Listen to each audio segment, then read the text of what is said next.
Olá. Bem, hoje vamos retomar a nossa frente de teoria geral do processo. Não sei se vocês lembram que na aula passada nós estávamos, dentro do capítulo relativo às partes, examinando ainda o problema das pessoas casadas quando vão a juízo, né? Na verdade, a gente só começou a examinar esse tema. Então, só para a gente poder retomar, gente. Eu estava dizendo a vocês que o problema das pessoas casadas, naturalmente, eu estou me referindo às pessoas físicas, né? Porque pessoas jurídicas não se casam. Então, com relação às pessoas físicas casadas, o que acontece é que para um tipo específico de ação, como nós estávamos vendo, que são as ações reais sobre bens imóveis, elas sofrem uma restrição da sua capacidade. Restrição esta que exige, para ser sanada, que o cônjuge que vai a juízo traga o consentimento, a outorga do outro cônjuge, chamada outorga uxória. Lembram disso?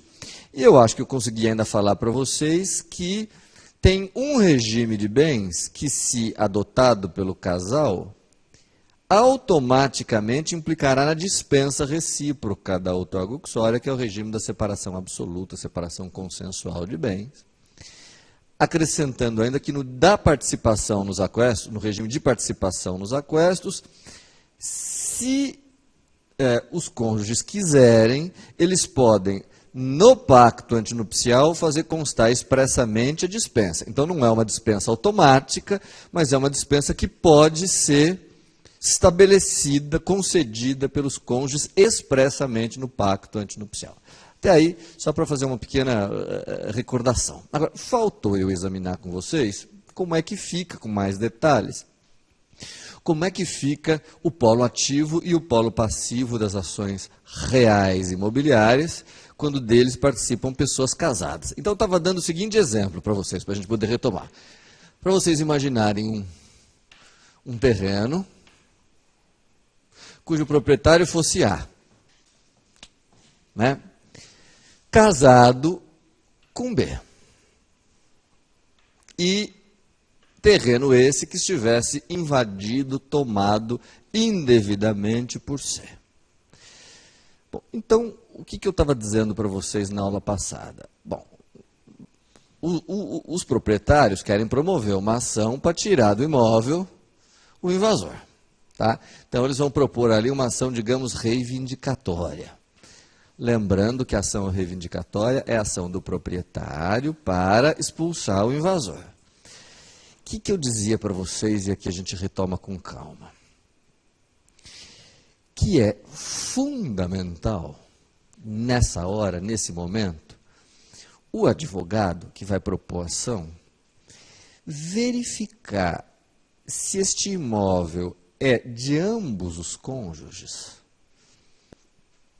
ou se ele é só de um deles. Porque, gente, às vezes a gente esquece, nem sempre quando duas pessoas se casam, os bens de ambas se comunicam ao outro cônjuge. Isso vai depender do regime, isso vai depender do tipo de bem, e assim por diante. Então, é tarefa do advogado, papel do advogado, primeira coisa na hora de propor ação, verificar quem é o dono. A ação reivindicatória, só para vocês lembrarem, é a ação do dono. Então, é preciso identificar primeiramente quem é o dono para saber quem é parte legítima. É um problema de legitimidade aí. Então, o que eu estava mostrando para vocês na aula passada, isso eu acho que eu cheguei a dizer, é o seguinte: pode acontecer que este bem não tenha se comunicado por força do casamento. Não é verdade? Vamos supor que seja um bem que era de A, que era do marido, e que estava gravado com cláusula de incomunicabilidade. Ora, se é assim, quando ele se casou, o bem continuou pertencendo exclusivamente ao marido. Não se comunicou à mulher. Portanto, ele vai ser 100% de A. E 0% de B. B não é dono ou dona. O que significa dizer, então, que nós estamos diante de um bem imóvel que tem um único proprietário, A. De tal sorte que há um único legitimado para figurar nesse polo ativo, que é a A. Se vocês incluírem no polo ativo a mulher, está errado. Ela será parte e ela não é dona. O bem não se comunicou, o que ela está fazendo como coautora? Não. Tá? Só que, como se trata de ação real imobiliária e A é casado, para propor esse tipo de ação, A sofre uma restrição na sua capacidade. Restrição essa que obriga que ele, para propor ação e para ser considerado perfeitamente capaz, tenha que trazer a outorga da mulher. Outorga de B. Tá? Então, agora eu vou falar uma ou duas coisas que eu acho muito importantes, gente, que geram uma certa confusão. Então, olha, se vocês acompanharam o meu raciocínio até agora, na hora de propor ação, o advogado tem que ter o cuidado de verificar quem é ou quem são os donos. Se é só o marido, se é só a mulher, ou se o bem pertence a ambos. Se o bem for só de um dos cônjuges, só ele deve figurar no polo ativo, trazendo a outorga da mulher. Outorga essa que, no entanto, será desnecessária se o regime de bens adotado por esse casal no casamento for o regime da separação absoluta de bens. Tá? Se for separação absoluta, não precisa da outorga uxória. Agora, o que eu queria que vocês enxergassem? Duas coisas, que não é todo mundo que diz. Olhem para cá um minuto. Primeiro, gente, vocês entendem, se eu disser o seguinte? Do fato de a mulher ter concedido a outorga para o marido, não resulta que esta mulher seja coautora da ação. Todos de acordo? Ela está se limitando a conferir a sua autorização, dar a sua outorga para o marido. Ela não vira autora. E outra coisa que é importante que vocês percebam é o seguinte: professor, me explica uma coisa. O bem não é só dele? É. Ele não é o único proprietário? É. Mesmo assim, a mulher tem que consentir? Resposta: tem. Porque no nosso sistema, as pessoas casadas sofrem uma restrição na sua capacidade quando vão propor esse tipo de ação. O que exige que se traga o consentimento do cônjuge. Então, mesmo que o bem seja só dele, a mulher tem que consentir. Mas, professor, por que é assim? Resposta: historicamente é assim. No Brasil, por razões políticas, históricas, etc., se entende que quando duas pessoas casam, o cônjuge tem que participar de alguma maneira, colaborar, como se diz, tem que participar de alguma maneira da administração dos bens do outro. Isso, aliás, não é uma exclusividade do processo civil. No direito civil, se a pessoa quer vender bens imóveis, mesmo que seja um bem só dele, tem que pedir a outorga do cônjuge. Aqui a mesma coisa, para a procuração real imobiliária, tem que pedir a outorga uxória. Tá? Agora, professor, você disse que é preciso ver se o bem é só de um ou se é de ambos. Se for só de um, você já sabe, só ele tem legitimidade, mas tem que trazer a outorga do cônjuge. Agora, professor, e se o bem for dos dois? Portanto, um daqueles bens que se comunicaram com o casamento. Ainda que pertencesse só a um, a partir do momento em que os cônjuges se casaram, o bem passou a pertencer a ambos. Aí, como é que fica o polo ativo? Se este bem é dos dois, portanto, ele é 50% de A e 50% de B, como é que vai ficar, professor, aí o nosso polo ativo? Como é que ele pode ficar? Então, deixa eu já perguntar uma coisa para vocês, que eu não sei se fica claro. Então, agora, gente, nós não temos mais um dono. Agora, Se o bem se comunicou, nós passamos a ter dois, o marido e a mulher. Formando-se com isso, qual fenômeno civil velho conhecido nosso? Quer dizer, o mesmo bem com dois proprietários, o marido e a mulher. Condomínio. Tá? Então, ou comunhão entre o marido e a mulher. Primeira pergunta. Nessa hipótese em que o bem se comunicou, é admissível que a ação seja proposta pelos dois em litisconsórcio? Os dois têm legitimidade para proporem juntos agora? Sim ou não? Agora, evidentemente que sim, porque agora ambos são proprietários. Então, ambos têm legitimidade. Se eles quiserem propor juntos, ótimo. Melhor ainda. Tá? Caso em que, nós não estudamos isso ainda, vamos estudar em breve, formar-se-á no polo ativo qual importante fenômeno processual? Litisconsórcio. Tá? Mas vejam, gente, para que fosse possível formar-se esse litisconsórcio, era preciso primeiro que o bem tivesse ser comunicado, passando a pertencer aos dois. Tá? Agora eu vou falar uma coisa meio óbvia. Meio óbvia. Vocês me desculpem, mas eu tenho que falar. Se os dois propuserem juntos em litisconsórcio, não há necessidade de que um traga a outorga do outro. Afinal de contas, se eles estão propondo juntos, é de se presumir que eles consintam, que eles estejam consentindo com a propositura da ação pelo outro. Tá? Então, caso forme-se o litisconsórcio, desnecessária a outorga uxória por razões óbvias. Tá? Agora, gente, o mais talvez particular aqui também, que pouca gente comenta, que é o seguinte: tá bom, se o bem é dos dois, ambos são donos, nada impede que eles proponham juntos, caso em que vai se formar o litisconsórcio. Agora, nós já estudamos isso. Quando há um condomínio em que duas ou mais pessoas são coproprietárias do bem, nada impede que elas proponham juntas. Mas é obrigatório que elas proponham juntas? Elas têm que propor juntas essa ação em juízo? Ou a ação pode ser proposta por cada qual dos condôminos individualmente?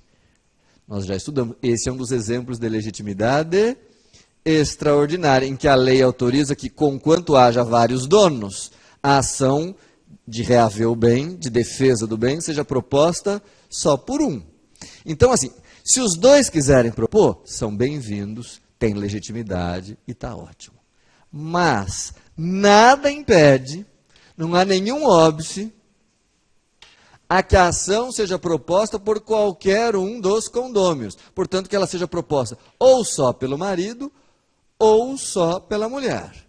Só que aí, qual é o problema? Se a ação for proposta só por um, como são pessoas casadas propondo uma ação real imobiliária, quem propuser sofre uma restrição da sua capacidade. Então, o um que propuser tem que trazer o quê? A outorga do outro. A outorga do outro. Bom, resumindo então o que eu disse até agora, no que concerne a formação do polo ativo, só para ver se vocês entenderam. Eu disse que é fundamental o advogado, primeiro passo do advogado, verificar, além do regime, verificar se o bem é só de um ou dos dois. Se for só de um, não tem escolha. A ação tem que ser proposta só pelo dono, mas esse dono tem que trazer a outorga do outro. Se o bem for dos dois, aí surgem duas possibilidades. Quais? a ação ser proposta por ambos, em litisconsórcio, caso em que não há necessidade de outorga, porque os dois já estão participando. Ou, segunda possibilidade, a ação ser proposta por qualquer um dos dois exclusivamente, caso em que o que propuser terá que trazer a outorga do outro. Não é um bicho de 7 cabeças. Ou é? Então, antes de avançar, vejam no caso... Deixa eu ver como é que eu vou dizer. No caso de o bem ser dos dois, nós já vimos, eles podem propor ação em litisconsórcio, embora isso não seja obrigatório. Portanto, se eles propuserem, formar-se-á um litisconsórcio, mas é um litisconsórcio de que tipo? Facultativo. Por que facultativo?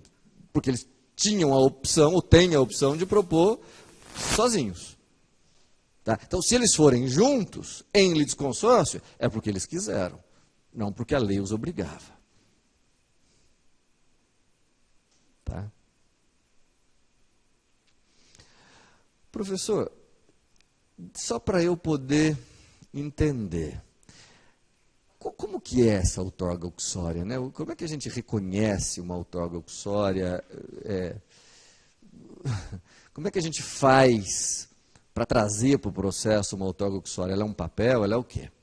Resposta: a outorga uxória tem que ser por escrito, mas ela não tem forma pré-determinada.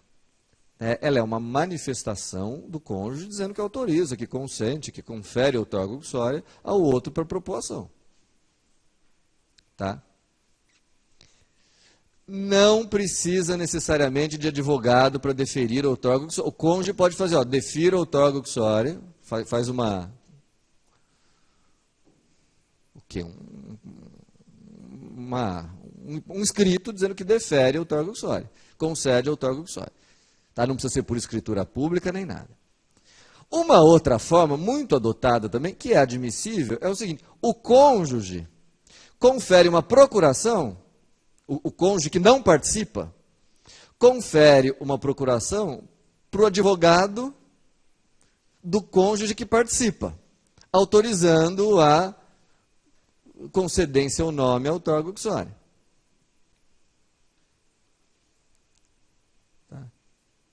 Então, assim, é muito comum, a ação é proposta só por um dos cônjuges, mas tem procuração nos autos dos dois cônjuges. Como é que a gente interpreta isso?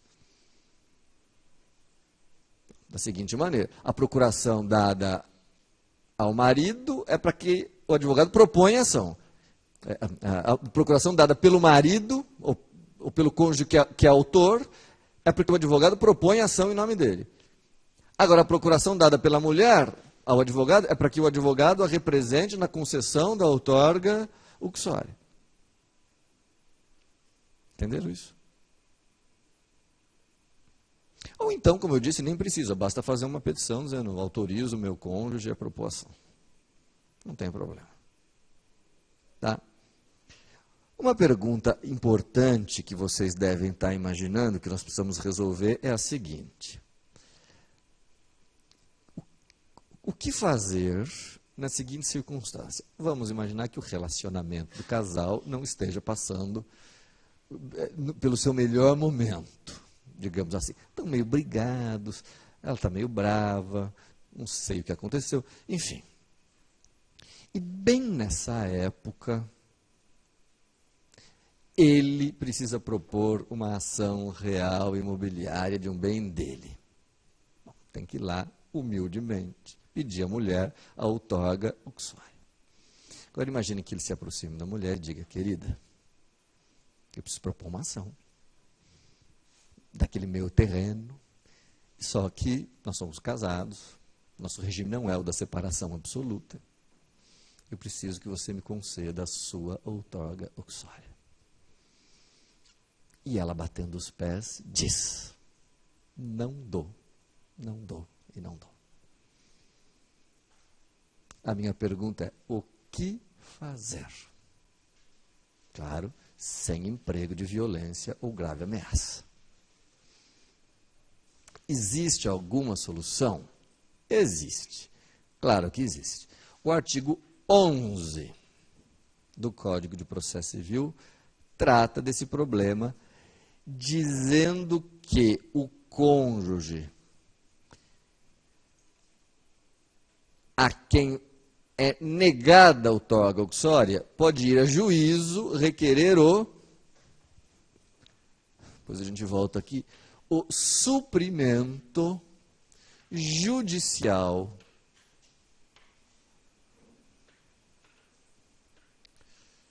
do consentimento. Então, artigo 11 do CPC, o juiz tem poderes para suprir o consentimento do cônjuge que recusa a outorga uxória indevidamente, né?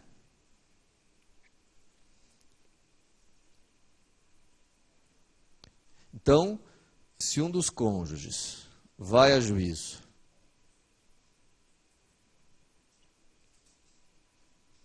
não é?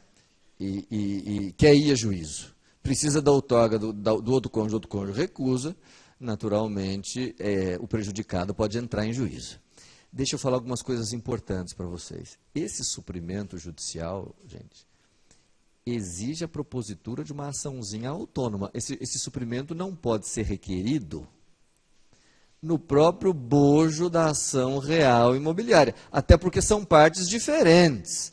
A ação real imobiliária é proposta contra o invasor, ao passo que de suprimento judicial é proposta por um cônjuge contra o outro cônjuge. Tá? Então tem que ser uma açãozinha, naturalmente uma açãozinha prévia, e com uma particularidade também. É uma ação, ou duas particularidades. Primeiro, é uma ação que corre onde houver em vara de família, não em vara civil. Até porque envolve o marido e a mulher.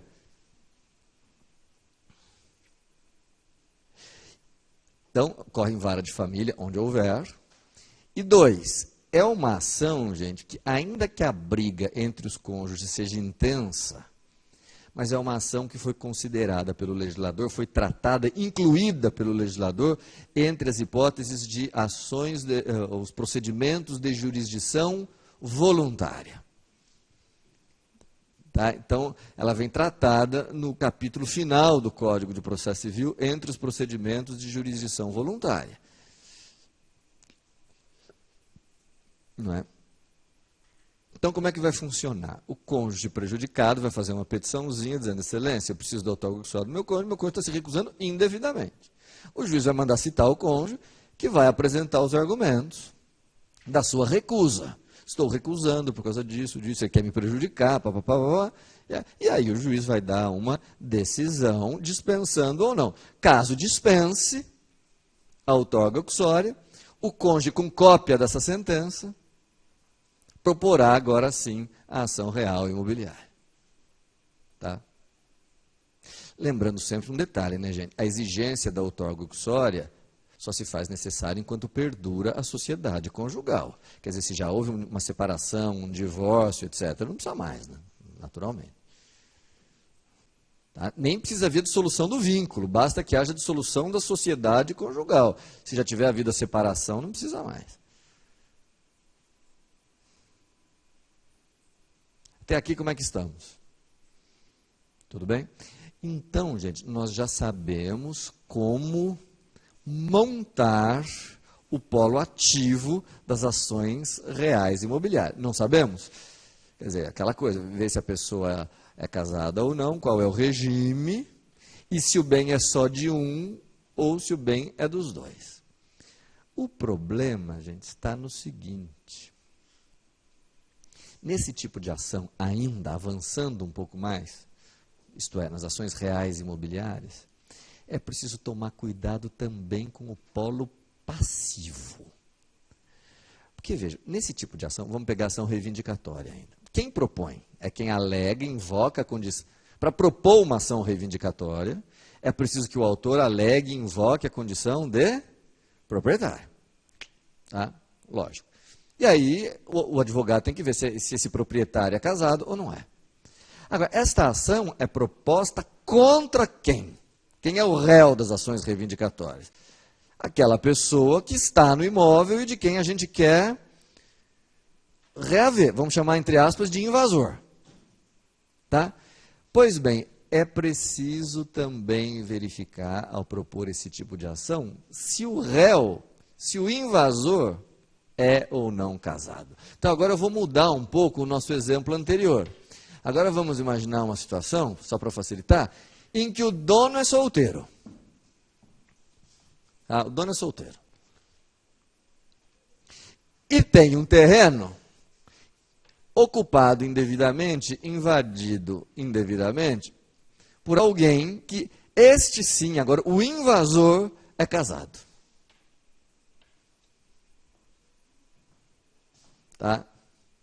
Então não vamos confundir as hipóteses. Até agora há pouco eu estava falando de uma hipótese em que o dono era casado. Agora eu estou falando de uma hipótese em que o dono é solteiro, mas o invasor é casado. Pois bem, no polo ativo nós não vamos ter dificuldade, naturalmente, porque o sujeito é solteiro. Tá?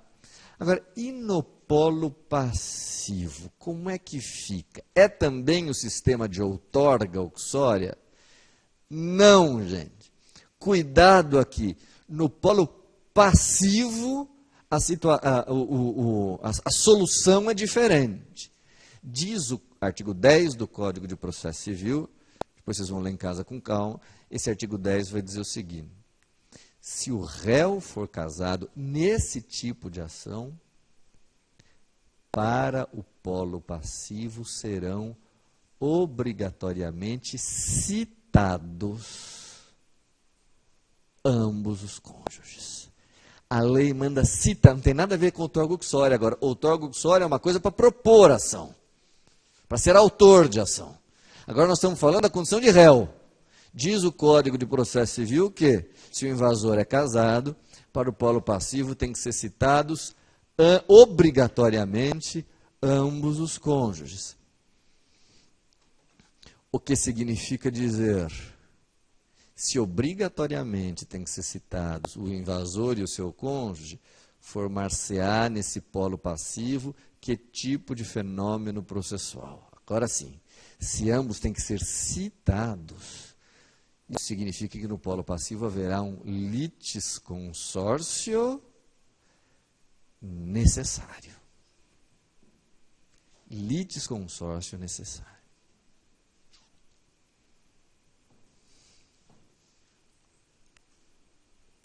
Um litisconsórcio necessário decorrente de lei. Está no artigo 10, tem que citar ambos os cônjuges. Vejam, gente, então, eu destaco aqui o seguinte: tomem cuidado, então, com essa diferença que há entre a sistemática no polo ativo e no polo passivo. No polo ativo, se eu me lembro bem, não tinha litisconsórcio necessário, porque mesmo que o bem pertencesse a ambos, eles só vão a juízo em conjunto se eles quiserem. O litisconsórcio que pode haver no polo ativo é um litisconsórcio facultativo. Mas no polo passivo, o litisconsórcio é necessário. Mas, professor, espera um pouquinho, deixa eu ver se eu entendi bem. Vamos imaginar que o invasor tenha tomado indevidamente o terreno sozinho, sem a participação da mulher. A mulher, aliás, nem sabe. A mulher está em casa, cuidando dos filhos, e o marido dela invade um terreno. Ela tem que ser citada? Resposta: tem. Litisconsórcio necessário. Ela não precisa ser copartícipe da invasão. Ela figura no polo passivo como litisconsórcio necessário por ser casada com o invasor. Professor, coitada. Bom, o legislador diz, fica por conta do mau casamento que ela fez. Quem mandou casar com o invasor? Portanto, dica: quem vai casar, vocês veem que aqui a gente fornece dicas para todos os temas. Quem vai casar, peça, escondido, uma certidão do distribuidor em nome do cônjuge, para ver se o cônjuge não é contumaz invasor. Porque se ele for contumaz invasor, cada vez que propuser uma ação desse tipo contra ele, vocês vão ter que ser citados como litisconsortes necessários. Professor, mas não tem o que fazer para evitar isso? Resposta: tem. Por simetria com o que acontece no polo ativo, aqui também no polo passivo existe um regime de bens. Um regime de bens que, se for o escolhido pelos cônjuges, vai fazer com que não haja mais necessidade de citação daquele que não participou da invasão. Qual é o regime, adivinhem, que torna desnecessário o litisconsórcio? A separação absoluta de bens. Ou o regime da participação nos aquestos, quando expressamente houver a dispensa mútua.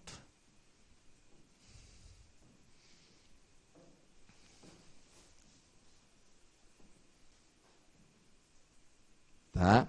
Então, caso o regime seja um desses, que eu acabei de mencionar, aí não tem litisconsórcio necessário, bastando incluir no polo passivo o cônjuge que tenha participado da invasão. Agora, também vou falar uma coisa óbvia, acho que vocês vão entender. É evidente que se o invasor for casado com a mulher dele na separação absoluta de bens, mas os dois vão juntinhos, de mãos dadas, até o terreno. Querida, vamos invadir juntos? Vamos, um, dois e já. E os dois invadem. Aí, mesmo casados no regime da separação absoluta de bens, precisa citar quem? Os dois. Não porque haja litisconsórcio necessário, mas porque agora ambos são invasores. É óbvio, né? Espero que seja óbvio o que eu estou falando.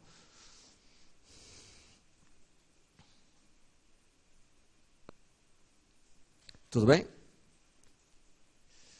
Então, essa é a solução dada pelo legislador. Tá?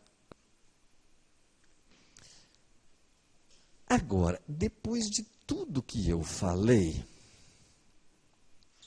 até agora, eu queria,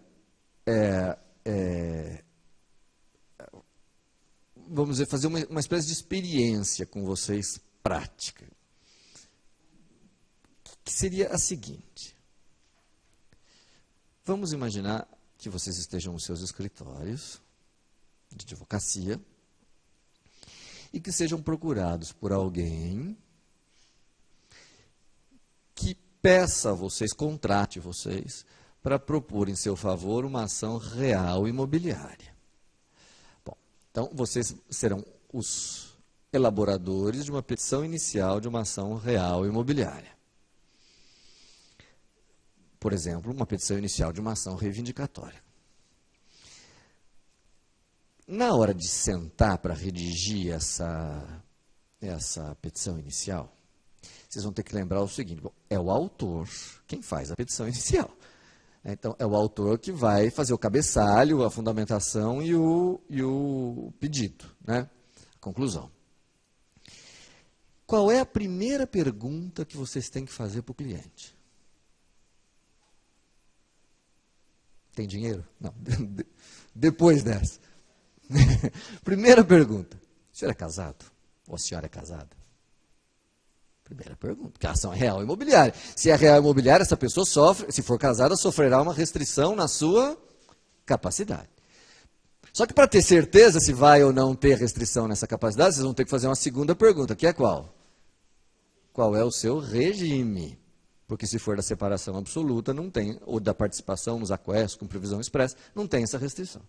E a terceira pergunta, ou investigação que vocês têm que fazer, nós já vimos, que é verificar se o bem se comunicou ou não se comunicou, se é só de um ou se é de ambos os cônjuges.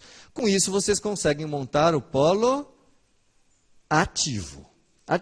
Só que aí, vocês vão ter, na mesma petição inicial, que indicar qual é o polo passivo. Cabe ao autor indicar quem é o réu. Então, vocês vão ter que colocar lá na petição inicial o seguinte: fulano vem respeitosamente perante Vossa Excelência ajuizar a ação reivindicatória em face de tal. Aí vocês vão colocar o nome do invasor. Só que lembrem, se o invasor for casado, tem que citar ele e o cônjuge. o que vai obrigar vocês, como advogados, a perguntarem ao cliente de vocês: sabe se o invasor é casado? E aí começam as dificuldades. Às vezes o cliente sabe, às vezes não sabe. Vamos imaginar, no entanto, vamos levar essa experiência até o fim, vamos imaginar, porém, que o cliente saiba dizer, o cliente diga para vocês: o invasor, meu querido invasor, é casado.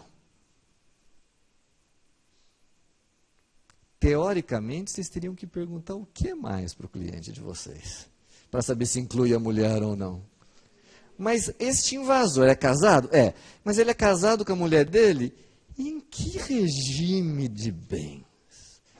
E aí o cliente vai olhar bem para a cara de vocês e vai dizer: doutor, o senhor está de brincadeira. Já foi um milagre eu saber que ele era casado. Porque eu não sou amigo dele. É um invasor. Como é que eu vou saber qual é o regime? Então surge a seguinte dificuldade: como o autor vai fazer na petição inicial para compor esse polo passivo, uma vez que ele não tem, às vezes, condições nem de saber o nome do invasor, quanto mais se ele é casado, quanto mais ainda em que regime de bens. Claro que em situações como essa, a jurisprudência, a doutrina são tolerantes. E tolerantes como? É absolutamente aceitável, gente, o seguinte: que na dúvida, o autor, na petição inicial, diga que está propondo ação contra o invasor fulano de tal e contra o seu cônjuge, a sua mulher, se casado for. Então, vejam, fica um polo passivo meio na condicional, mas tudo bem. Cabendo ao oficial de justiça, na hora que for citar, verificar, indagar, descobrir se é casado ou não, e caso seja casado, citar. Tá? Então, agora, com uma observação. Se o oficial de justiça descobrir que o invasor é casado, ele cita marido e mulher. Cabendo à mulher citada, a mulher do invasor citada, caso tenha sido casada, caso seja casada no regime da separação absoluta de bens, ou da participação dos aquestos naquelas circunstâncias, e caso não esteja dentro do imóvel, ocupando o imóvel, pedir a sua exclusão do polo passivo. Tá? Então, aí vai ser um ônus da mulher ou do cônjuge pedir a sua exclusão, caso o regime seja o da separação absoluta. Deu para entender isso? É a única forma de solucionar esse problema prático, porque ninguém é obrigado a saber qual é o regime de casamento do invasor. Tá? Tudo bem? Antes de encerrar esse assunto, eu queria levantar duas questões importantes para vocês. Existe aí uma controvérsia até hoje, embora já meio superada, se este sistema que eu acabei de expor a vocês, que é o da outorga uxória no polo ativo e o do litisconsórcio necessário no polo passivo, para pessoas casadas, se esse sistema se estenderia também, por analogia, a pessoas que não são casadas, mas que estejam em união estável. Será, então, que quando a pessoa não tem um marido ou uma mulher, mas tem um companheiro ou companheira, é preciso trazer a outorga do companheiro? É preciso citar o invasor e a sua companheira se ele viver em união estável? Embora ainda possa haver alguma controvérsia, o entendimento absolutamente predominante é no sentido de que não. Esse sistema que eu expus agora deve ser observado apenas por pessoas efetivamente casadas. Ou como se dizia nos anos, 80 para trás, casadas de papel passado. Aliás, vocês querem saber, é uma das poucas situações em que ainda existe alguma diferença, vamos dizer, entre o regime do casamento e o regime da união estável. Tá? Então, esse entendimento é predominante. Até, pelo menos no último projeto, vocês sabem que tem um projeto de Código de Processo Civil, o projeto de Código Civil ia trazer isso expresso, não precisa o outorgo uxória de pessoas em união estável. Tá? Claro que como é projeto, isso pode até vir a mudar, mas na última redação do projeto não se exigia mesmo o outorgo uxória de pessoas em união estável, só de pessoas casadas.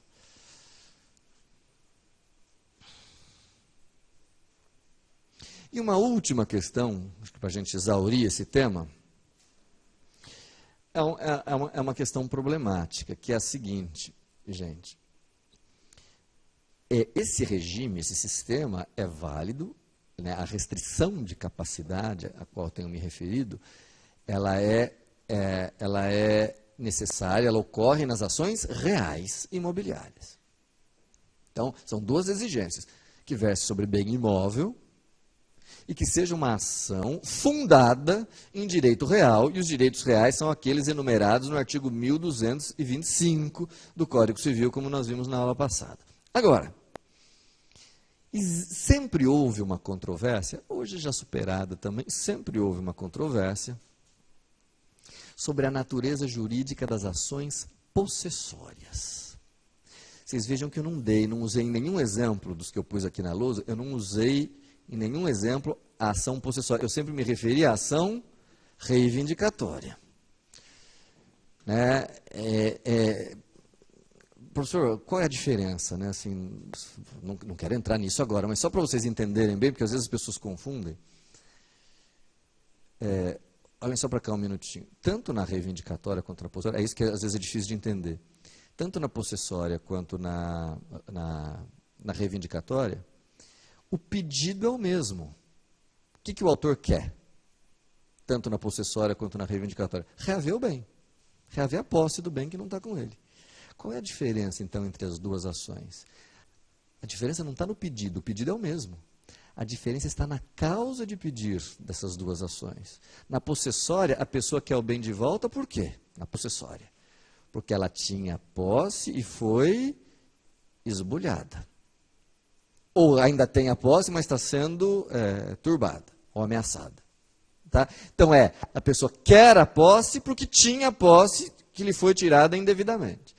Ao passo que na reivindicatória, a pessoa quer o bem de volta, quer a posse de volta, com base em qual causa? Com base em qual fundamento? No direito de propriedade.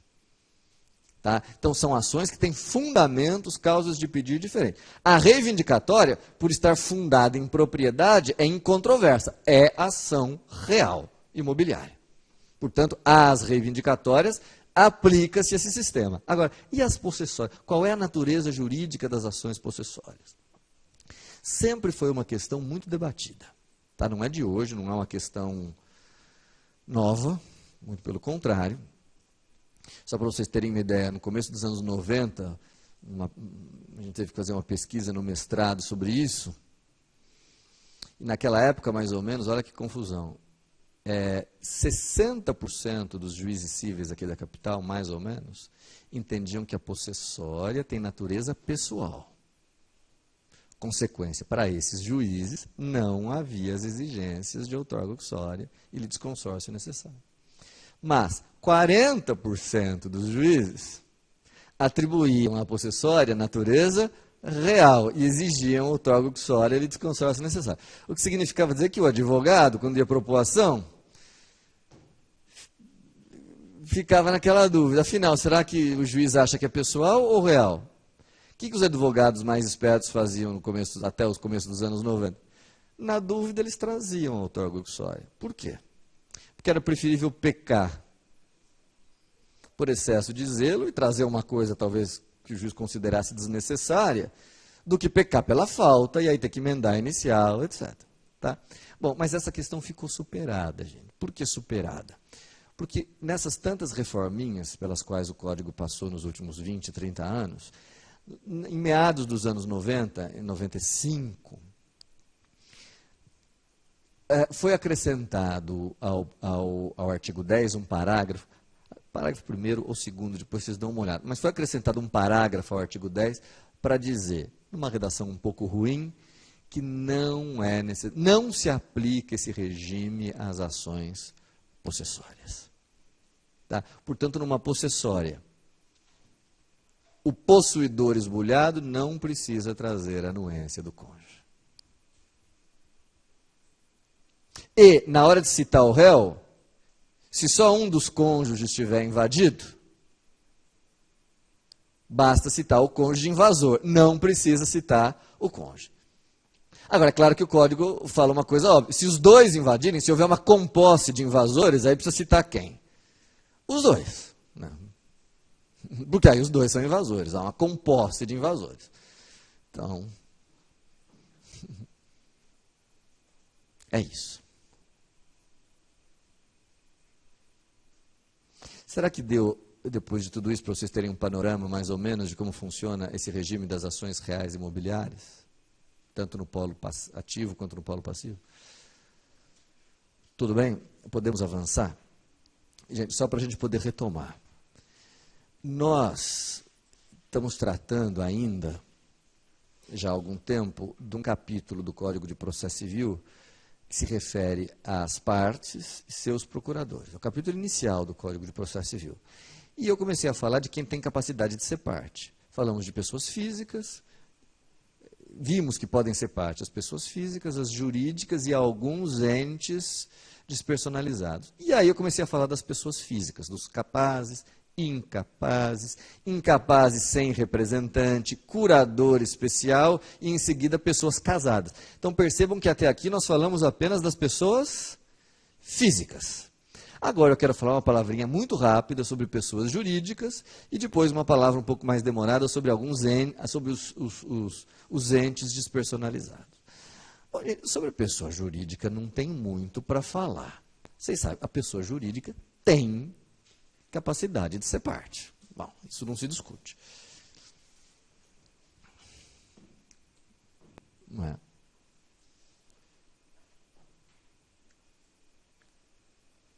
E aqui, naturalmente, quando ela figura como parte, ela vai ter que ser representada pela pessoa que a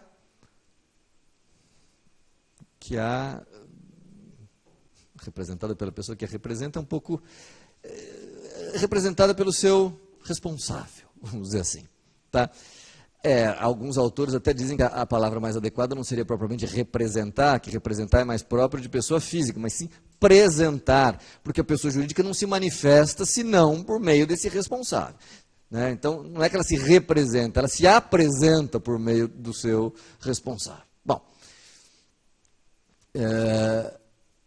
vocês se lembram que as pessoas jurídicas podem ser de direito público ou de direito privado e que se classificam como associações, sociedades e fundações, todas podem figurar como partes. Só muito rapidamente para vocês lembrarem, gente. Das de direito público, União. União é uma pessoa jurídica de direito público. Quando ela figura como parte, ela é representada em juízo por quem? Por exemplo, vocês movem uma ação contra a União. Cita quem? A presidenta Dilma? Não, né? Senão ela não faria outra coisa, senão ser citada em ações contra a União. Quem é o representante legal da União em juízo? Tomem cuidado, porque no código de vocês, se o código não estiver atualizado, não vai constar isso, mas quem representa a União é a Advocacia Geral da União. Como chama isso? Essa entidade chamada Advocacia Geral da União. Os estados, diz o Código de Processo Civil, são representados pelos seus procuradores.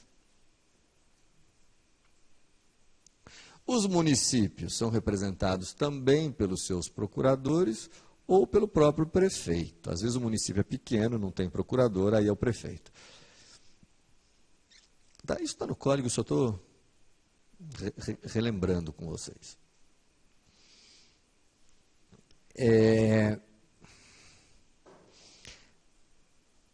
E as pessoas de direito privado, sociedades, associações, etc., são representadas por quem? Resposta, também diz o código, por quem os seus estatutos designarem. Estatuto ou contrato social, naturalmente.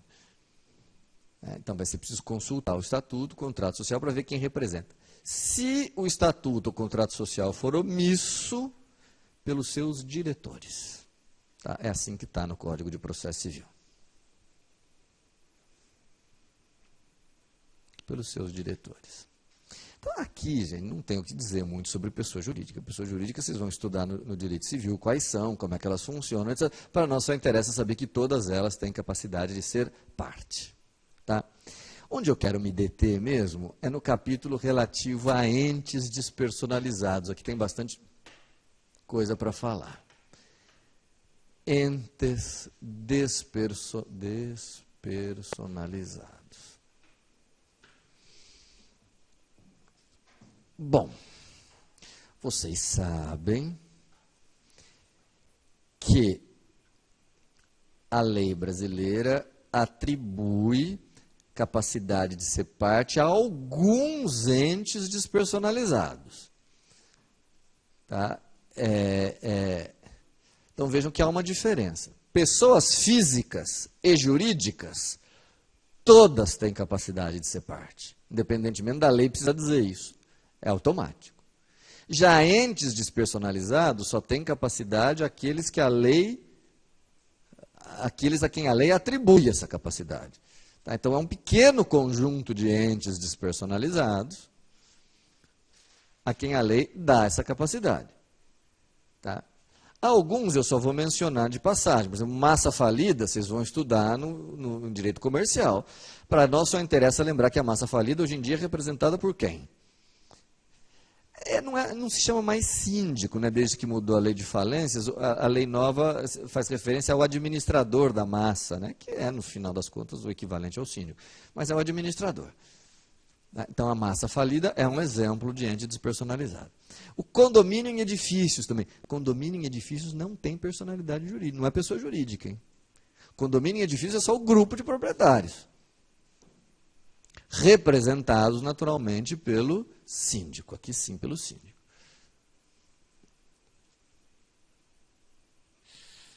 Agora, tem um ente que ao qual eu quero me referir, gente, ao qual a lei, o Código de Processo Civil, não faz referência. Vocês não vão encontrar lá no artigo 12 do Código de Processo Civil nenhuma referência a esse ente. Mas tanto doutrina quanto jurisprudência tem abordado esse ente, tratado desse ente, como um possível ente despersonalizado a qual a lei atribua a capacidade de ser parte, que é o nascituro. Vamos falar uma palavrinha sobre o nascituro. Nascituro, todo mundo lembra quem é, naturalmente. Né? Nascituro é o ente já concebido, mas ainda não nascido. Né?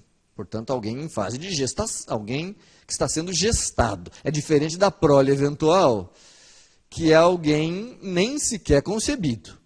Né? Gosto sempre de tornar concretas as situações. Eis aqui o nascituro, para não ter erro. Não é? Então, esse ente tem... Bom, primeiro, ele já é uma pessoa, quer dizer, a gente inclui ele na categoria de pessoas físicas ou na categoria de entes despersonalizados. Já começa daí o problema. Tem milhões de teorias a respeito, a teoria da concepção, a teoria do nascimento, etc. Teorias, vamos dizer, de caráter mais constitucional, já dizendo que, bom, tem direito à vida, etc. Assim, para nós, gente, nós estamos aqui estudando processo civil, que tem como base, naturalmente, o direito civil.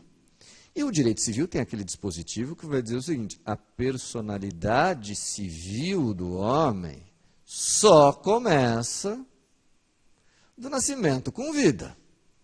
embora a lei, acrescenta, embora a lei resguarde os direitos do nascituro. Então, se nós aplicarmos o Código Civil está dizendo pessoa, pessoa, pessoa, só é a partir do momento em que haja o nascimento com vida.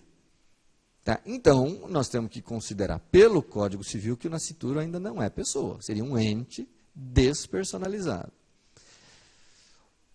Por outro lado, o nascituro, embora não tenha direitos patrimoniais, ainda direitos civis ainda, ele já tem alguma coisa, porque o próprio Código Civil diz, a lei resguarda os direitos do nascituro. Então, a partir do momento em que ele é concebido, ele já passa a ter o quê? Qual seria a expressão que a gente poderia usar para aplicar o nascituro? Direitos civis, não. Ele tem o quê? Mas já.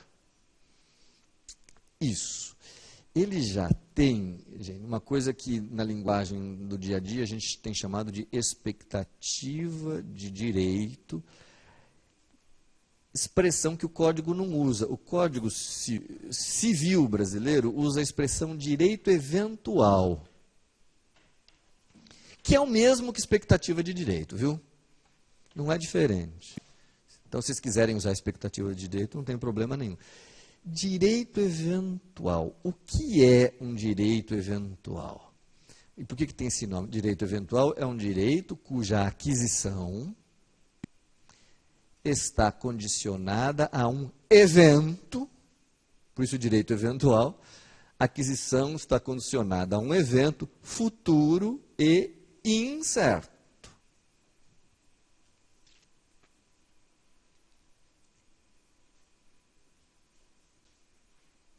Portanto, gente, vejam, é uma situação em que a pessoa, o direito eventual é uma situação em que a pessoa não tem o direito ainda, já tem apenas expectativas, e a aquisição do direito vai ocorrer caso se verifique uma determinada condição, um evento futuro e incerto. No caso do nascituro, qual é a condição para que ele se torne pessoa, para que ele adquira personalidade civil e se torne titular de direitos?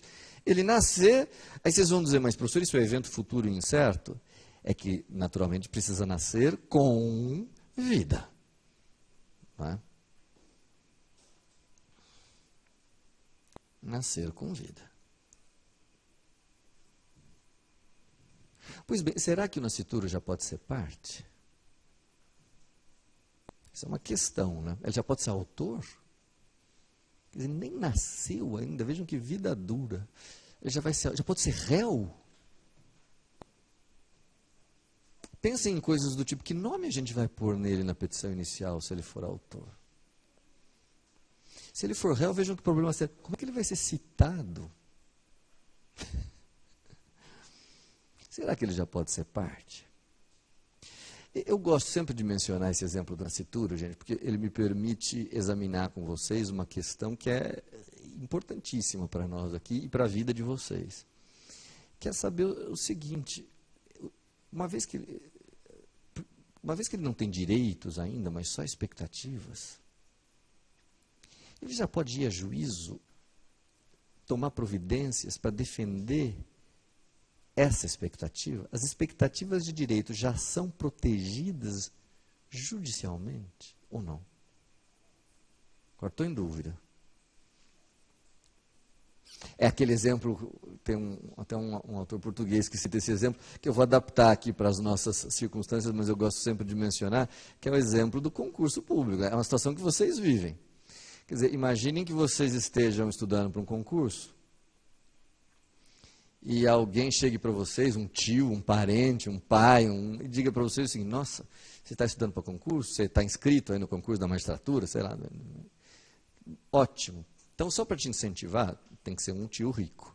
Só para te incentivar, vamos combinar o seguinte, se você passar nesse concurso que você está prestando, se o resultado for favorável no final, eu lhe dou 5 milhões de reais. Né? E aí, naturalmente, o sujeito vai começar a estudar enlouquecidamente. Nessa altura, já nem pensando muito na carreira, mas mais interessado no prêmio. Agora, imaginem a seguinte situação. Bom, primeiro, esse sujeito já tem direito ao prêmio enquanto não saiu o resultado do concurso? Direito ele não tem ainda, porque o direito ao prêmio depende de passar no concurso e, não sei nem como dizer isso a vocês, mas passar no concurso tem que ser considerado juridicamente um evento futuro e incerto. Né? Naturalmente que para vocês é praticamente certo.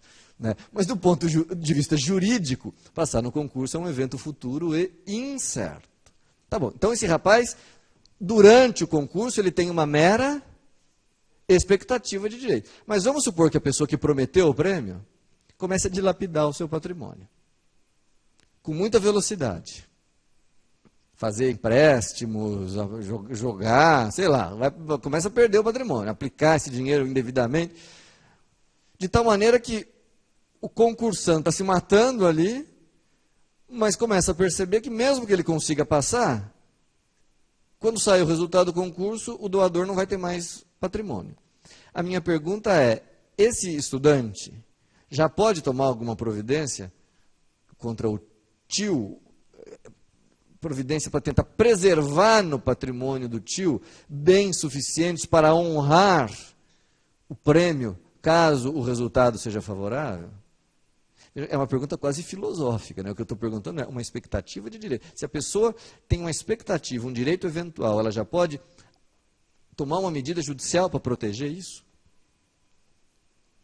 Pois bem, isso está expresso no Código Civil, naturalmente, não é no Código de Processo. Né?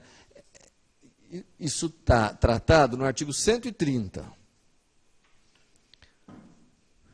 do Código Civil. Se vocês consultarem esse artigo, repito, Código Civil, hein? Vocês vão verificar que ele diz assim, ao titular de um direito eventual, cuja aquisição está subordinada a uma condição suspensiva, a um evento futuro incerto, é dado tomar as medidas necessárias para a sua proteção. Então, o nosso legislador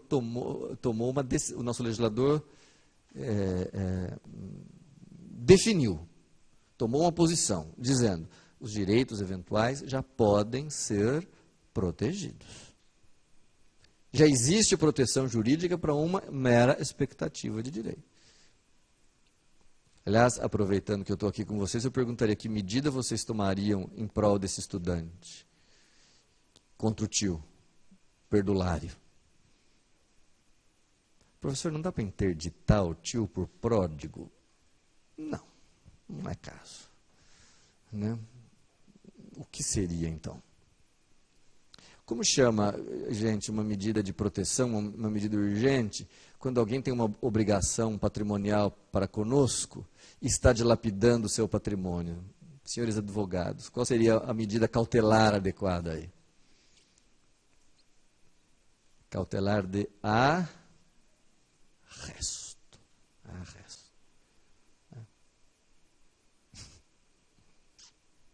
Estou fazendo um parênteses. Eu fiz com vocês agora o que um examinador de muitos anos atrás de um concurso fazia. Era um examinador que tinha pena do candidato que não sabia responder. Então ele ficava muito aflito quando ele fazia uma pergunta e o candidato não sabia. Né? Então ele perguntava qual é a medida cautelar adequada. Silêncio do candidato, o candidato não sabia. Então ele próprio, o examinador, meio que assoprava. Ele dizia medida cautelar de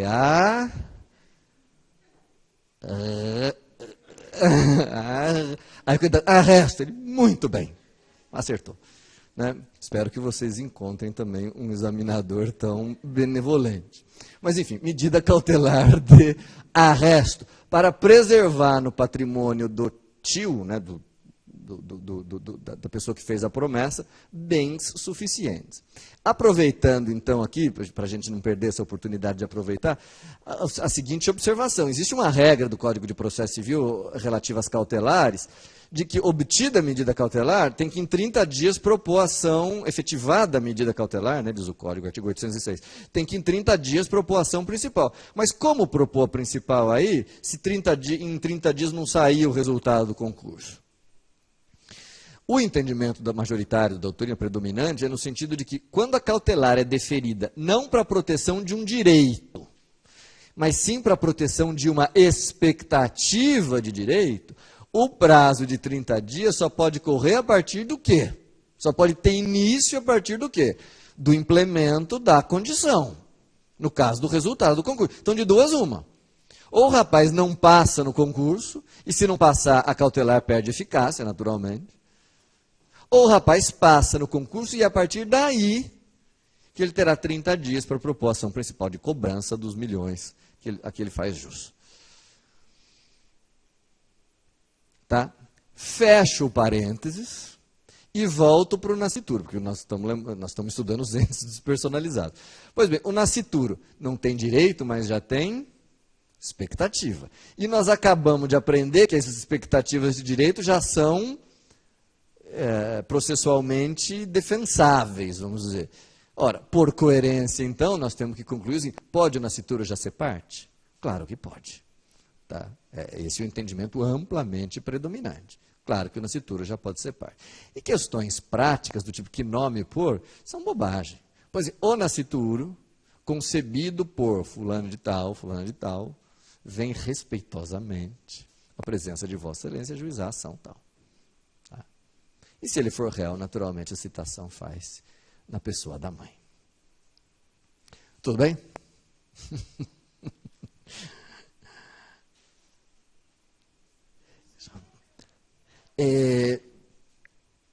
Então, assim, tem-se reconhecido ao nascituro essa capacidade de ser parte. Embora, repito, ele não figure no rol do artigo 12 como entes despersonalizados aos quais a lei reconhece aptidão. Tá? Então, de onde vem isso? Resposta. A capacidade de ser parte do nascituro não está expressa no código, mas dá para a gente admitir que ela esteja implícita, uma vez que, tendo ele expectativas de direito e dando o código proteção às expectativas, tem que dar a ele capacidade de ser parte. Tudo bem? Tá? Que mais, professor? Que mais? Que outros entes despersonalizados têm capacidade de ser parte? Um ente despersonalizado, ao qual a lei atribui capacidade de ser parte, é o espólio. Vou falar uma palavrinha sobre o espólio.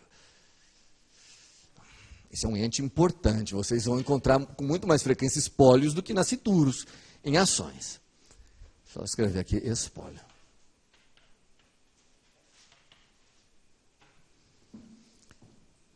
Bom, primeiro, espólio é um ente despersonalizado associado a qual ramo do direito civil? Direito das sucessões. Tá? E o espólio consiste em quê? O que é o espólio? Vocês concordam comigo quando uma pessoa morre?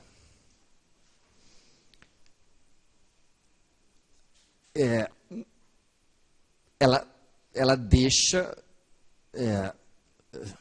quando a pessoa morre, vamos dizer assim, quando a pessoa morre, a partilha dos seus bens não é feita imediatamente.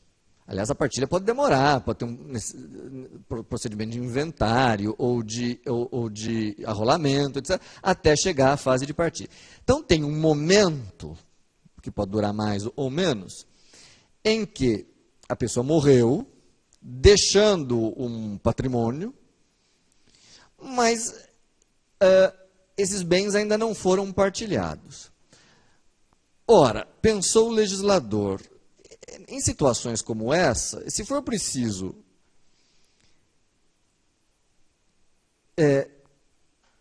em situações como essa, como é que fica, por exemplo, a situação de alguém que fosse credor do morto e que precise mover ação para cobrar? Não dá mais para mover ação contra o morto. Tá? Também ainda, digamos, antes da partilha, a gente não tem certeza de quem sejam os sucessores. Então, como fazer? Resposta. Enquanto não há partilha, vai existir um ente despersonalizado, chamado espólio, que consiste... O que é o espólio? É a massa indivisa, ou não partilhada, como vocês preferirem, massa indivisa de bens e direitos deixados pelo morto. tá? É o patrimônio do morto enquanto ainda não partilhado, né? Patrimônio com tudo que tem de positivo e com tudo que tem de negativo, créditos e débitos, etc. Né? Digamos, é a projeção patrimonial do morto enquanto não há a partilha de bens. Tá? Agora, é preciso acrescentar uma expressãozinha. O espólio só vai existir, gente, quando a pessoa morre, e até que não ocorra a partilha, desde que ela deixe herdeiros conhecidos. Parece uma coisa irrelevante, mas não é. Porque se a pessoa morre sem herdeiros conhecidos, essa mesma massa patrimonial de bens vai receber um outro nome que não espólio. Vai se chamar, como nós vamos ver daqui a pouco, herança jacente. Tá? Então, esse complemento é importante. Só vai haver espólio. Primeiro, o espólio pressupõe alguém que morreu, naturalmente. Depois, esse espólio tem uma existência temporária. Me respondam, por favor, qual é o lapso de existência de um espólio? Ele existe de quando a quando? Da morte ao termo inicial. E o termo final? A partilha, ou se vocês quiserem ser absolutamente precisos, o trânsito em julgado da decisão que julga a partilha. É para ser bem técnico.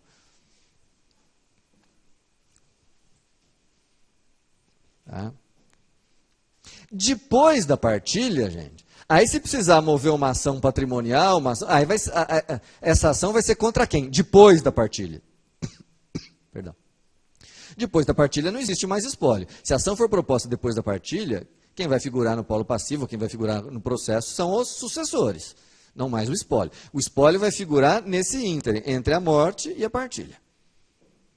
E mais, sendo o espólio massa de bens, eu até falei en passant isso em outras aulas, sendo o espólio massa de bens, ele só pode participar de ações que tenham um cunho estritamente patrimonial. Nós até vimos recentemente, por exemplo, uma ação de investigação de paternidade, em que o suposto pai já morreu, não pode ser contra o espólio, porque a ação de investigação de paternidade não tem cunho patrimonial. Então ela tem que ser contra quem? Sucessores, herdeiros do morto. Tá?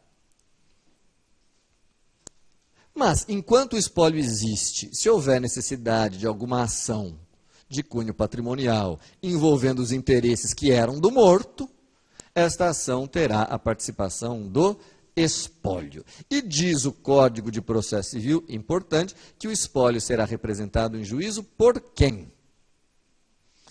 Sempre que há o espólio, sempre não, mas o espólio, diz o Código de Processo Civil, o espólio será representado pelo inventariante, que é uma figura nomeada pelo juiz no processo de inventário ou arrolamento. Inventariante.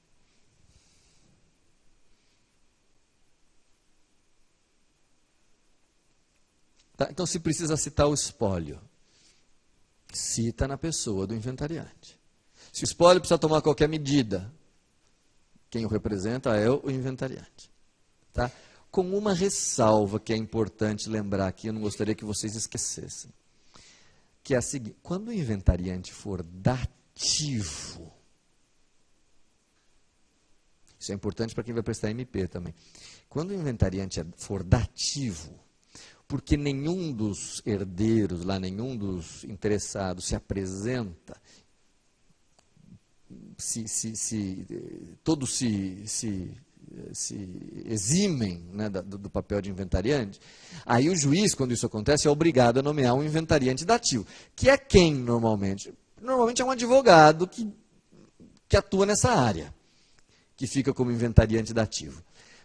Quando o inventariante for dativo, como ele não é um dos herdeiros, como ele não é um dos interessados, a lei não lhe atribui poderes de representação do espólio. Ele vai tocar o inventário, ele é o inventariante dativo, mas ele não representa o espólio. Se o inventariante for dativo, o espólio terá que ser representado, sabem por quem? Por todos os herdeiros, por todos os sucessores. o que pode gerar situações trabalhosas, né? Então, por exemplo, imaginem que tem que citar o espólio. Se for um inventariante comum, basta fazer a citação na pessoa do inventariante. Mas se é um inventariante dativo, para citar o espólio, tem que fazer isso na pessoa de todos os herdeiros. Pode ser trabalhoso se for um número grande. Mas é assim que está na lei. Tá? Outra pergunta importante, gente, que pouca gente menciona, é a seguinte. Olhem para cá um minuto. Vocês estão me dizendo, com toda razão, que quem representa o espólio é o inventariante. Só que o inventariante pressupõe que, para que haja inventariante, é preciso que já haja um inventário. Acontece que vocês me disseram, com toda razão, que o espólio é um fenômeno que existe da morte até a partilha definitiva. Pois bem, vocês concordam comigo se eu disser que o inventário não costuma ser aberto imediatamente após a morte?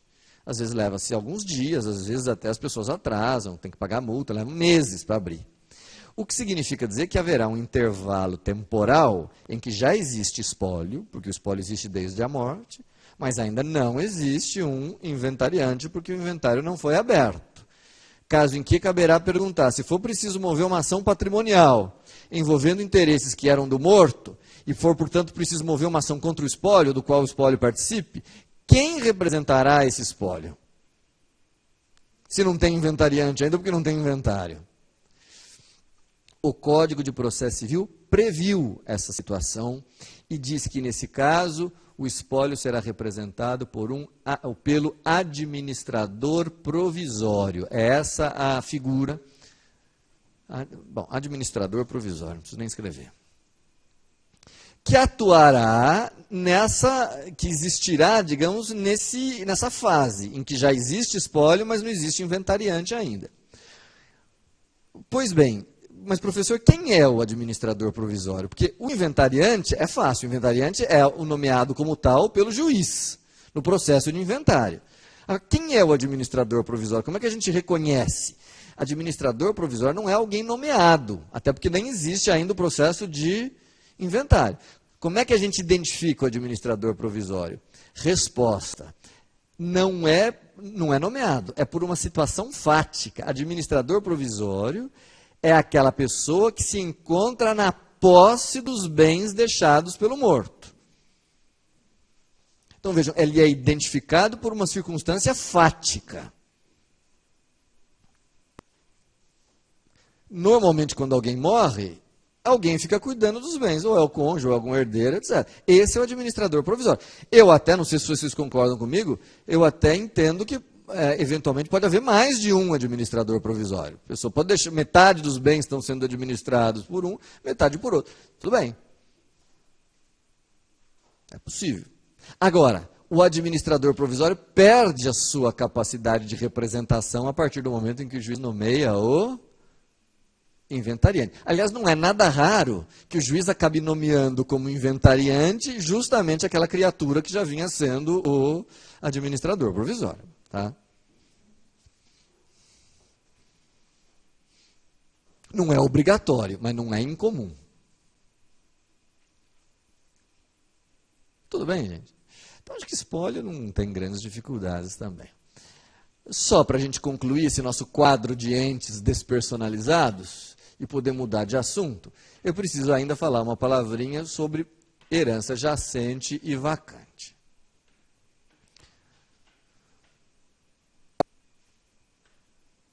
E vacante.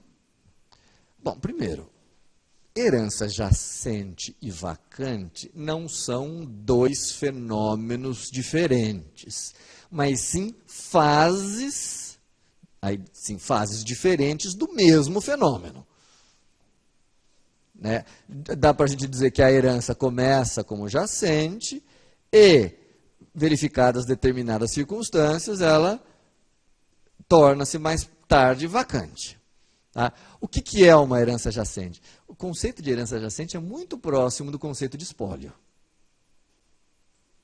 com um detalhe diferente.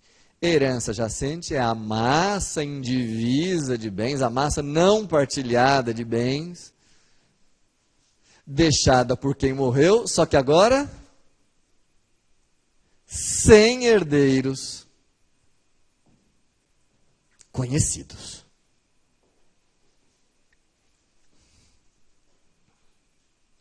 Essa é a diferença entre espólio e herança jacente.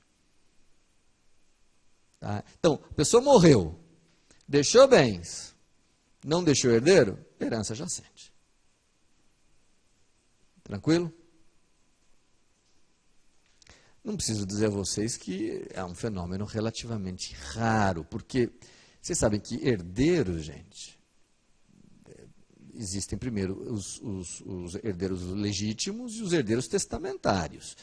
Quer dizer, para a pessoa deixar uma herança jacente, ela precisa morrer sem nenhum herdeiro legítimo, portanto, sem descendentes, ascendentes, cônjuge ou colateral até quarto grau, e também sem testamento. Só aí é que a herança será jacente. Tá? O que acontece, falando uma palavrinha rápida sobre a herança jacente, o que acontece com ela? Bom, primeiro, gente, o legislador brasileiro tem uma preocupação com a herança jacente, talvez uma preocupação maior do que com o espólio. Por quê? O espólio, tendo herdeiros, tendo interessados, tem quem cuide. Ao passo que a herança jacente, em princípio, não tem quem cuide. Então vem a lei e diz o seguinte: o juiz, até de ofício, é uma das poucas situações, um dos poucos exemplos que a gente dá de situações em que o juiz pode, de ofício, dar início a um procedimento. Tem um inventário que a gente cita, mas a arrecadação de herança jacente é um outro exemplo. O juiz de ofício mandará promover, proceder à arrecadação desses bens. O que é essa arrecadação da herança jacente? É a enumeração desses bens e a entrega deles a um depositário, a partir do que o juiz... Então, veja, o juiz manda arrecadar os bens, até para evitar que eles pereçam e tal, e o juiz nomeará para cuidar desses bens um curador. Então, toda a herança jacente terá o seu curador nomeado pelo juiz. Quem que o juiz nomeia? Geralmente um advogado também nessa área do direito das sucessões. Tá? Alguns de vocês poderiam perguntar, mas professor, como é que o juiz vai saber? Bom, resposta. Qualquer pessoa pode levar ao conhecimento do juiz a existência da herança jacente. Pode ser um vizinho, pode ser um amigo da pessoa que morreu, pode ser o Ministério Público, pode ser sei lá quem for. Mas sabem como muitas vezes o juiz descobre a herança jacente? Quando a pessoa morre, tem que se lavrar a chamada certidão de óbito. E lá nessa certidão de óbito, tem sempre alguém que declara, um vizinho, ou um amigo, ou um parente, sei lá, tem um campo em que se indaga: a pessoa deixou bens? A pessoa deixou herdeiros? Se na certidão de óbito consta que a pessoa deixou bens e não deixou herdeiros, esse fato tem que ser comunicado ao juiz, onde houver da família, isso, como é que chama? Juiz de família e sucessões, para as providências cabíveis. Porque aí há indícios de que haja uma herança jacente. Tá? E se houver mesmo, o juiz vai mandar arrecadar e nomear um curador. Professor, quando que a herança jacente vira vacante? Vocês lembram? É assim, funciona da seguinte maneira: arrecadados os bens e nomeado o curador, o juiz mandará publicar editais durante um ano, editais periódicos, durante um ano, conclamando eventuais herdeiros a se apresentarem. Porque pode ser que a pessoa morreu sem ter herdeiros conhecidos, mas às vezes aparece algum herdeiro que não era conhecido. Tem lá um primo, tem lá um herdeiro testamentário, tem um herdeiro. Bom, nem preciso dizer, gente. Se aparecer um herdeiro, o que acontece? Adivinhem. Fica fácil. Se aparecer um herdeiro que comprove a sua qualidade, a herança jacente vira um espólio. O processo de herança jacente vira um processo comum de inventário. Ou arrolamento, dependendo da situação. Sem dificuldade.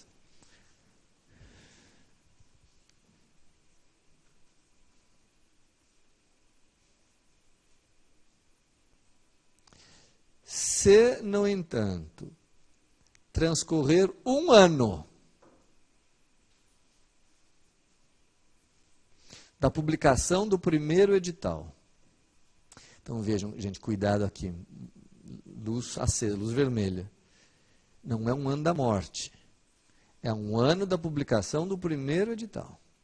Sem que se apresentem herdeiros, o juiz declarará a herança vacante. Então ela começou como jacente. Foram tomadas uma série de providências, inclusive a publicação de editais. Se transcorrer um ano do primeiro edital sem a apresentação de herdeiros, o juiz declarará a herança vacante. E aí vem a pergunta clássica. Declarada a herança vacante, ainda assim pode aparecer algum herdeiro que comprove a sua qualidade? Ou declarada a vacância, acabou? Resposta. Mesmo depois da declaração de vacância, ainda pode se apresentar herdeiros.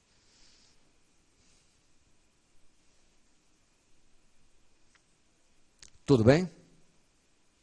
Até um determinado limite. Qual? Tem um limite. O prazo máximo para apresentação de herdeiros é de 5 anos, mas 5 anos a contar da morte. Então veja, a declaração de vacância, qual é o prazo? 1 ano do primeiro edital. Agora, o limite para aparecer qualquer herdeiro é de 5 anos da morte.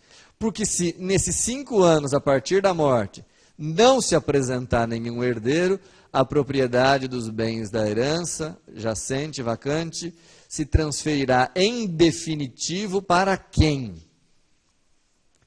Resposta: para o município, hoje em dia. Município. Tá? Mas só se transfere em definitivo para o município após o prazo de 5 anos. Professor, qual município? Resposta: se for bem imóvel, adivinhem. Claro, da situação. E se for bem móvel? O município em que tinha domicílio ou decujus.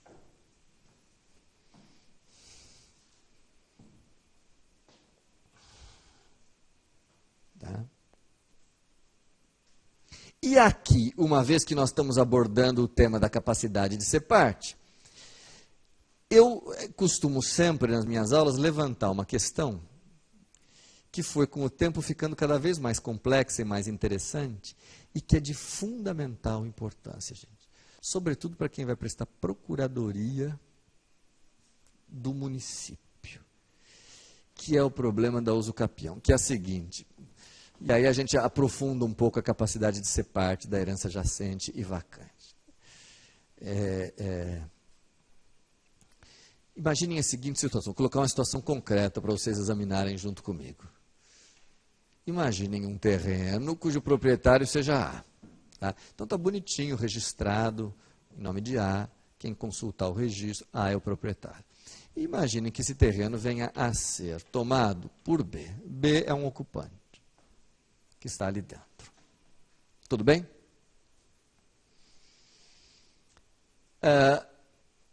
Tá ótimo. Vamos dizer que o invasor consiga permanecer, esteja já no bem, há 12 anos, sem ser perturbado. Por que eu estou falando disso? Vocês já estão imaginando. Bom, o prazo de usucapião extraordinário de imóveis no Brasil é de 15 anos. O invasor já está há 12. Significa dizer, ele não usucapiou ainda, mas se passar mais 3 anos sem providências, ele vai usucapiar. Todos de acordo? Pois bem, vamos imaginar que nesse momento, quando o invasor já está lá há 12 anos, o dono morra.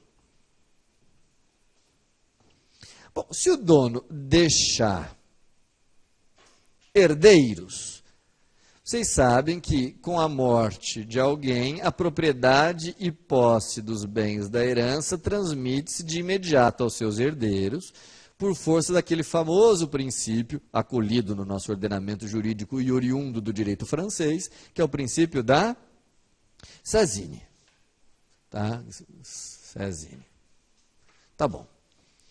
O que significa dizer que se ele deixou herdeiros, a partir desse instante, cabe aos herdeiros, se quiserem evitar o usucapião do invasor, cabe aos herdeiros tomarem as providências necessárias, movendo uma ação para expulsar o invasor antes que este complete o prazo de 15 anos. Tudo bem? Mas vamos imaginar que, depois que o invasor está lá já há 12, o proprietário morra sem herdeiros. Tá? Então, neste momento aqui, há o falecimento do proprietário sem herdeiros. Isso significa, então, que este bem, junto com outros que o morto pudesse ter, integrará a chamada herança jacente. Tudo bem? E, seguindo a regra que eu mencionei até agora, herança jacente esta que, após 5 anos, se não aparecer ninguém, passaria para o município. Até aqui tudo bem? Só que vejam, tem um invasor lá dentro. E se ninguém tomar providência, ninguém tomar medida nenhuma, ao cabo de 3 anos, portanto, antes que se completem os 5, ao cabo de 3 anos, o invasor já vai estar lá dentro há 15, que é o prazo no Brasil para a usucapião. Isso, na verdade, vai gerar um litígio, vocês já estão percebendo. Quem é que vai entrar na briga? Qual vai ser a disputa que vai haver por esse bem? De um lado, o invasor vai dizer, bom, completei 15 anos, eu usucapi, sou dono. Por outro lado, o município vai dizer, não, mas o bem, não tendo aparecido herdeiros, diz a lei que o bem vai para mim. E vai surgir um litígio entre o município de um lado e o herdeiro do outro. Antes de avançar em qualquer tipo de explicação, eu me arrisco a perguntar a vocês, vocês acham mais justo que esse bem fique com o invasor? Que esse bem fique com o município? Ou que o juiz dê uma decisão salomônica, metade para cada um? Porque, gente, parece uma pergunta assim, aparentemente simples, mas é uma pergunta altamente complicada, porque o que essa pergunta envolve? Vamos pensar. Eu acho que a questão fundamental que nós temos que decidir aqui é a seguinte. Quando alguém morre sem nenhum herdeiro legítimo ou testamentário, o bem vai para o município. Isso nós estamos de acordo. Mas vai para o município porque o município é herdeiro do morto. É essa a condição do... A gente pode considerar que o município é herdeiro do morto? Ou não? Ou ele é só o ente que fica com os bens de quem morreu sem herdeiros? Talvez vocês possam se perguntar nesse momento, mas professor, isso é só uma questão de nome. Que diferença faz dizer que é herdeiro ou não é? Gente, a diferença fundamental é que se nós dissermos, vamos aprofundar. Olhem para cá um minuto, isso é importante.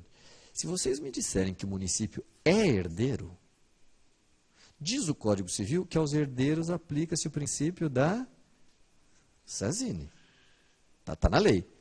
O que significa dizer que, se, embora o município tenha que esperar 5 anos para buscar eventuais herdeiros, se nesses 5 anos não aparecer ninguém, se vocês disserem que o município era herdeiro, porque não apareceu ninguém, isso significa que o município terá, por força do, se ele for herdeiro, por força do princípio da Sazine, o seu direito de propriedade retroage ao momento da morte.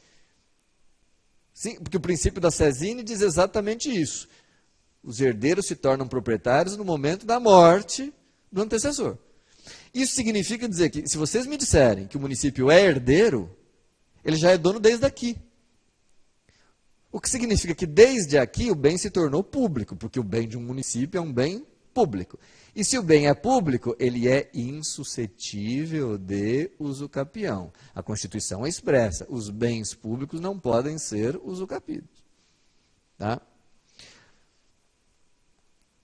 Ou seja, se o município for tratado como herdeiro e considerado como herdeiro, embora ele tenha que se esperar 5 anos, o seu direito de propriedade retroagiria ao momento da morte, por força do princípio da Sazine, impedindo-se com isso que qualquer invasor pudesse usucapir. Mas, por outro lado, se vocês disserem para mim que o município não é herdeiro, mas apenas um ente que fica com os bens, então ao município não se aplicará o direito de Sazine, o que significa que o município só se tornará proprietário a partir ou após os 5 anos.